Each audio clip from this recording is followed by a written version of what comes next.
البطاطس المقرمشه اللي تجنن. طعمها مش عايزه اقولك احلى من الناجتس نفسه.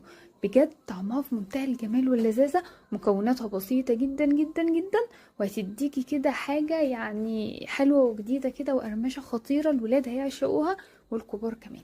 هنقول بسم الله ونبتدي بالمقادير البسيطه بتاعتنا. معايا بطاطس مسلوقه ومهروسه، ويفضل تسلقيها بقشرها علشان يكون فيها كل النشا بتاعها. ومعايا رشه جوز الطيب.